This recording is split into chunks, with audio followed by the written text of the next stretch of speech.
Good morning friends, स्वागत है एक बार फिर से आपका गणेशा स्टडी कॉन्सेप्ट में, जहां मैं टिंकेश परमार लेके आया हूँ आपके लिए फिर से एक बार एजुकेशन साइकोलॉजी, शिक्षा मनोविज्ञान में। दोस्तों, शिक्षा मनोविज्ञान में अगला टॉपिक पढ़ने से पहले मैं आपका बहुत धन्यवाद करना चाहता हूँ। जिस प्रकार से आपने मेरे ऊपर स्नेह और प्यार रखा, मैं आशा करता हूँ कि आगे भी ऐसा ही स्नेह और प्यार आप मुझ पर रखेंगे। धन्यवाद दोस्तों। आइए चले हम आगे पढ़ते हैं वापस, जहाँ अपन ने शिक्षा मनोविज्ञान में कल चेतना का विज्ञान पढ़ लिया था। अब उससे आगे पढ़ना शुरू करते हैं कि इस चेतना के विज्ञान का विरोध किसके द्वारा किया गया। इससे पहले थोड़ी सी वापस चेतना के विज्ञान के बारे में अपन जान लेते हैं। जैसे स्टार्ट करते हैं, आइए दोस्तों, चेतना का विज्ञान, ठीक है ना दोस्तों। जैसा कि मैंने बताया था कि 18वीं शताब्दी के अंत तक जो है मन या मस्तिष्क का विज्ञान असफल होने के बाद जो है 19वीं सदी में मनोविज्ञान को चेतना का विज्ञान कहा गया। और ये कहने वाले थे जर्मनी के मनोवैज्ञानिक विलियम वुंड। दोस्तों ध्यान रखना, विलियम वुंड ने मनोविज्ञान को चेतना का विज्ञान कहा। और इसके समर्थक जो थे, उन समर्थकों में याद रखना, एक तो William James, James Shirley, Titchener, Cattell, वाइज, ये सारे जो थे वो इसके समर्थक थे चेतना के विज्ञान के। दोस्तों, इससे पहले बताना चाहूँगा कि चेतना जो शब्द हैं, वो शब्द जैसा कि कल मैंने बताया जेम्स ड्रेवर द्वारा दिया गया था। और कई प्रतियोगिता परीक्षा में पूछा गया है कि मनोविज्ञान की सर्वोत्तम परिभाषा चेतना के वर्णन और व्याख्या के रूप में की जा सकती है, ये किसके द्वारा दी गई। तो दोस्तों ध्यान रखना, जब परिभाषा में सर्वोत्तम शब्द आ जाए, मनोविज्ञान की सर्वोत्तम परिभाषा चेतना के वर्णन के रूप में, व्याख्या के रूप में, तो आंसर क्या हो जाएगा दोस्तों? आंसर हो जाएगा विलियम जेम्स। क्या हो जाएगा दोस्तों आंसर? तो मनोविज्ञान की सर्वोत्तम परिभाषा किसके द्वारा दी गई, ठीक है ना। क्योंकि विलियम वुड द्वारा दिए गए चेतना के विज्ञान को प्रसिद्ध करने का श्रेय जेम्स और टीचर को है। और इन्होंने ही, जेम्स ने ही सबसे पहली मनोवैज्ञानिक प्रयोगशाला की स्थापना की थी, जैसा कि मैंने बताया 1875 में, लेकिन असफल रही, अनौपचारिक और उपयुक्त विधि नहीं होने के कारण। इसलिए इन्हें आधुनिक मनोविज्ञान का जनक, क्या कहते हैं इसे? आधुनिक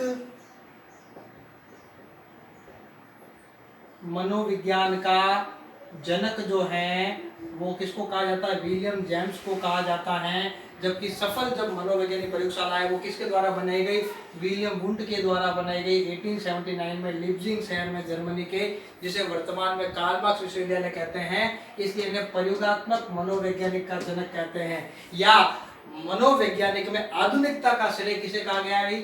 विलियम वुंड को। लेकिन आधुनिक मनोविज्ञान का जनक किसे कहेंगे? विलियम जेम्स को। प्रयोगात्मक मनोविज्ञान का जनक किसे कहेंगे अपन? विलियम वुंड को। ये पूरे विश्व में पहली मनोवैज्ञानिक सफल प्रयोगशाला थी। जबकि भारत में सबसे पहली मनोवैज्ञानिक प्रयोगशाला जो है दोस्तों, वो कलकत्ता में बनाई गई। कहाँ बनाई गई, स्थापित की गई? कलकत्ता में स्थापित की गई 1915 में। और किसने की, ये याद रखना, एन सेन गुप्ता। एन सेन गुप्ता का पूरा नाम है नरेंद्र नाथ सेन गुप्ता, जिनका जन्म उत्तर प्रदेश के फरीदपुर में हुआ। कहाँ हो भाई? उत्तर प्रदेश के फरीदपुर में। दोस्तों कल अपन ने ये पढ़ लिया था। आइए बात करते हैं कि दोस्तों चेतना का विज्ञान जिस समय चरम पर था, उस समय एक प्रसिद्ध मनोवैज्ञानिक हुए सिगमंड फ्रायड। दोस्तों याद रखना, सिगमंड फ्रायड, इनका जन्म 1856 में ऑस्ट्रिया के वियना में हुआ। कहाँ हुआ? ऑस्ट्रिया के वियना शहर में हुआ। इन्होंने कहा कि क्या मनोविज्ञान केवल चेतन मन का ही अध्ययन करता है? अगर ऐसा होगा तो मानव के अंदर छुपी हुई योग्यताएं, क्षमताएं और वातावरण पर पड़ने वाले प्रभाव का अध्ययन हम किस में करेंगे? ठीक है ना। तो इनके उत्तर की जानकारी विलियम वुड और विलियम जेम्स को नहीं थी। क्योंकि चेतन मन के अलावा मनुष्य में अचेतन और अर्धचेतन मन भी होता है, वो भी सक्रिय रहते हैं। अगर केवल मनोविज्ञान चेतन मन का अध्ययन करेगा तो अचेतन और अर्धचेतन वाली शक्तियां या उनके मन का अध्ययन किस में किया जाएगा, इन सब का उत्तर विलियम वुड द्वारा नहीं दिया गया। अतः 19वीं शताब्दी के अंत में चेतना का विज्ञान भी क्या हो गया, विफल। तो चेतना के विज्ञान का विरोध किसने किया था, ध्यान रखना दोस्तों, चेतना के विज्ञान का विरोध किया था सिगमंड फ्राइड ने। सिगमंड फ्राइड जो थे वो पैसे से पागलों के डॉक्टर थे। कैसे क्या थे, पागलों के डॉक्टर थे। ठीक है, ये याद रखना दोस्तों। इन्होंने कहा कि व्यक्ति के मन की 3 अवस्थाएं होती हैं। कौन कौन सी, सबसे पहला चेतन मन, दूसरा अचेतन मन और तीसरा अर्धचेतन मन। जिस प्रकार विलियम वुड ने कहा कि मनोविज्ञान चेतना का विज्ञान है, उन्होंने इसके आधार पर कहा कि एक सिद्धांत दिया गया जिसे कहते हैं आइसबर्ग का सिद्धांत। दोस्तों क्या कहते हैं, सिगमंड फ्राइड ने एक सिद्धांत दिया जिसका नाम था आइसबर्ग का सिद्धांत। आइसबर्ग का सिद्धांत, ठीक है ना, वैसे लिख देता हूं मैं, आइसबर्ग का सिद्धांत। इसके अनुसार कि एक समुद्र पर तैरती हुई बर्फ की सीढ़ी से है कि जिस प्रकार एक समुद्र पर बर्फ की सीढ़ी तैरती है, उसका जितना भाग हमें बाहर दिखाई देता है उससे कई ज्यादा भाग अंदर है। ठीक उसी प्रकार से मन का, मनुष्य के मन का जितना भाग जागृत होता है, चेतन होता है, उससे कई ज्यादा बात या भावनाएं उसमें अचेतन मन में स्थित रहती हैं। ठीक है ना। उसने बताया कि एक व्यक्ति के शरीर में 1/10 भाग तो क्या होता है, चेतन मन, जबकि 9/10 भाग होता है अचेतन मन। अर्धचेतन मन की कोई स्थिति नहीं होती है, अर्धचेतन मन का भाग 0 होता है। फिर भी इसने अर्धचेतन मन को मन की अवस्था कैसे कहा दोस्तों, देखो आइए समझते हैं कि चेतन, अचेतन और अर्धचेतन क्या है। कल मैंने चेतन के बारे में बताया था, आज एक छोटा सा उदाहरण देता हूँ। यदि एक किसी पदार्थ, किसी विषय वस्तु को देखकर बालक के या मनुष्य के मस्तिष्क में उसकी प्रतिकृति छाया बन जाए, उसके स्वरूप का ज्ञान आ जाए, बोध हो जाए, वो उसका क्या है, चेतन मन। मैंने बताया भी था कि मनुष्य में जब तक चेतन है तब तक वो देख सकता है, सुन सकता है, ठीक है ना। लेकिन कई ऐसी मनुष्य की इच्छाएं होती हैं जिनको वो पूरी नहीं कर पाता है, या धीरे धीरे वो एक ऐसी जगह चली जाती है जो उसे याद नहीं रहती हैं, वो जिस कोने में पड़ी रहती हैं वो कहलाता है उसका अचेतन मन।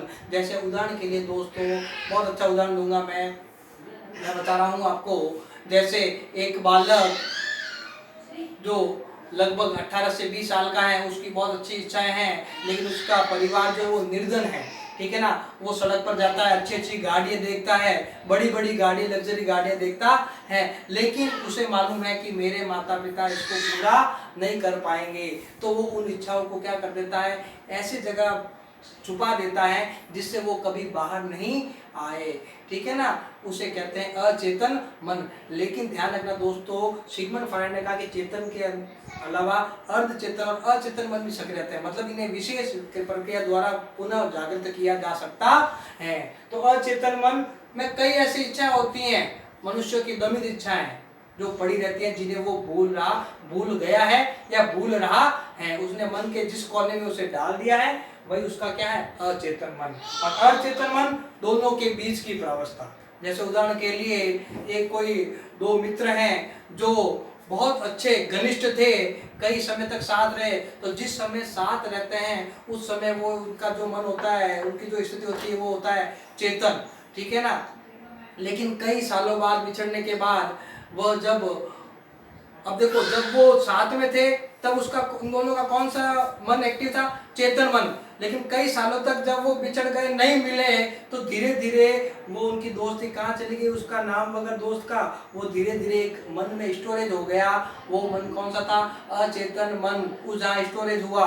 लेकिन कई सालों बाद जब एकदम से वो सामने आया तो वह उसको देखकर और वो उसको देखकर दोनों मुस्कुरा रहे हैं, लेकिन दोनों परिचय नहीं कर पा रहे हैं, मिल नहीं पा रहे हैं। क्यों? क्योंकि जो पहले चेतन मन में अवस्था में जो था वो अब कई सालों तक अचेतन में पड़ा है। तो उस अचेतन मन से वापस उसको चेतन मन में लाने के लिए एक विशिष्ट प्रक्रिया की आवश्यकता होती है, ध्यान देना या बताना, ठीक है ना।